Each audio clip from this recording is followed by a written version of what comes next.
Hello everyone. आज मैं आपको जो आपका चैप्टर नंबर 3 है, तो उसके आपके जो न्यूमेरिकल्स है आज मैं आपको वो बता रही हूँ। ठीक है, तो आपका सबसे पहला है कि सेकंड वाली सुई की आवृत्ति ज्ञात कीजिए।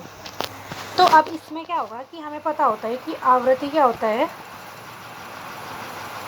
आवृत्ति बराबर 1 क्या है आपका आवर्तकाल। ठीक है,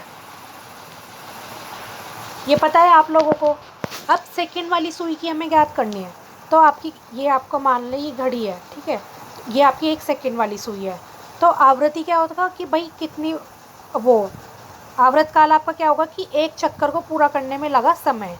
तो एक चक्कर को पूरा करने में सेकंड वाली सुई को कितना समय लगता है? 60 सेकंड। 60 सेकंड में वो एक चक्कर अपना पूरा कर लेती है। मान लो अभी आपकी सेकंड वाली सुई 12 पे है। ठीक है, तो वापस से इसको 12 में आने में कितना टाइम लगेगा? 60 सेकंड लगेंगे। तो इसका आवर्त काल क्या हो गया? 60 सेकंड। ठीक है, तो अब हम क्या करेंगे आवृत्ति इज इक्वल्स टू 1 आवर्तकाल। आवर्तकाल हमारा क्या है? Is equals to 1/60। ठीक है, तो ये आपका आ जाएगा 0.016। अब इसको हम हर्ट्ज़ भी लिख सकते हैं और पर सेकंड भी लिख सकते हैं। तो हम इसको लिख देंगे हर्ट्ज़। ये आपका इसका आंसर हो गया। अब नेक्स्ट वाला क्या है आपका दूसरा? एक गतिमान लोलक 10 दोलन पूरा करने में 25 सेकंड का समय लेता है। यहाँ पर ये सेकंड आएगा। ठीक है, यहाँ पर ये सेकंड है। 25 सेकंड का समय लेता है। लोलक का आवर्तकाल ज्ञात कीजिए। तो एक लोलक 25 सेकंड का समय ले रहा है 10 दोलन पूरा करने में। अब आपका आवृत्ति क्या होता है? आवृत्ति आपका होता है कि एक सेकंड में किए गए दोलन की संख्या। ठीक है, आवृत्ति हमारा क्या होता है? एक सेकंड में किए गए किसकी दोलन की संख्या। ठीक है, पर इसने हमें किसका दे दिया? इसने हमें टाइम दिया है 10 दोलन की मतलब 10 दोलन करने में कितना टाइम लगा। तो हमें तो एक वो देखना है कि एक सेकंड में कितना दोलन किया। इसने 25 सेकंड का टाइम दे दिया ना, हमें देखना है एक सेकंड का टाइम। तो अब हम कैसे निकालेंगे?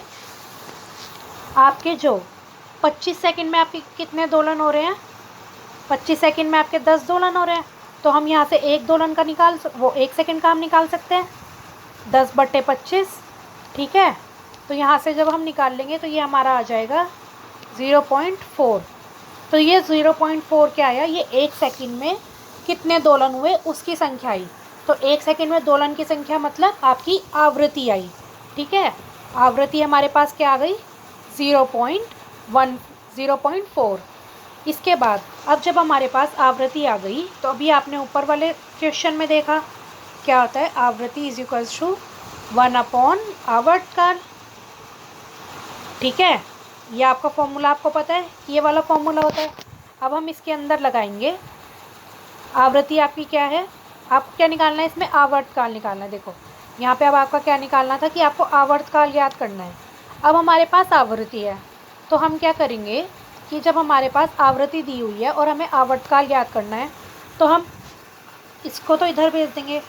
मैं आवृत्ति को AB से लिख रही हूँ और आवर्तकाल को मैं T से लिख रही हूँ। ठीक है, तो हम क्या करेंगे, जब हमें T निकालना है और हमारे पास ये वाली है तो हम इसको यहाँ पर दे देंगे और इस वाली चीज़ को हम यहाँ पर कर देंगे। ठीक है, तो अब हम करते हैं। देखो अब मैंने क्या करा, यहाँ पर तो मैंने कहा था मैंने T ले गई और यहाँ पर 1/AB, या फिर हम आवृत्ति को N से भी शो कर सकते हैं। ठीक है, अब हमारे पास जब ये फॉर्मूला हो गया तो अब हम T आराम से निकाल सकते हैं। आवर्तकाल अब हम आराम से निकाल सकते हैं। क्या हो गया? 1/ कितना था आपकी आवृत्ति? 0.4। यहाँ से ये पॉइंट हटाया, यहाँ पे हमने 10 लगाया और जब हम इसको डिवाइड करेंगे तो आपका आ जाएगा 2.5। आवर्तकाल क्या होता है आपका? सेकंड में। ठीक है, ये आपका क्या हो गया? आंसर। देखो मैं अब आपको ये वाला क्वेश्चन एक बार और बता देती हूँ कि जैसे आपका एक गतिमान लोलक है, इसमें हमें क्या क्वेश्चन दिया है कि हमारा एक गतिमान लोलक है और उसको 10 दोलन पूरा करने में 25 सेकंड का समय लग रहा है। तो हमें लोलन का आवर्तकाल निकालना है।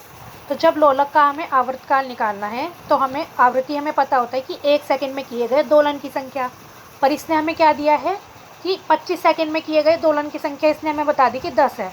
तो अब हमें यहाँ से निकालना पड़ेगा पहले कि 1 सेकंड में कितने दोलन किए गए हैं, वो हमारा आ गया, ये आ गया 0.4। अब हमें पता होता है फॉर्मूला आवृत्ति इज इक्वल्स टू 1 अपॉन आवर्तकाल। ठीक है, अब हमें यहाँ से आवर्तकाल निकालना है तो हम इसको इधर ले जाएंगे और इसको इधर ले आएंगे। ठीक है, आवृत्ति को हम इधर ले आएंगे, आवर्तकाल को हम इधर ले जाएंगे, तो क्या होगा हमारा यहाँ पे ऐसे आ जाएगा। फिर हम यहाँ पे अपनी वैल्यू रख देंगे। आवृत्ति हमारे पास थी 0.4, पॉइंट हटाया हमने, पॉइंट का हमने 10 लगा लिया और ये हमारा आ गया 25 सेकेंड। ठीक है, तो ये आपके 2 बेसिक से क्या थे, न्यूमेरिकल थे, तो आप इनको समझना और इसमें अगर आपको कोई भी दिक्कत हो तो आप लोग मेरे से पूछ सकते हो।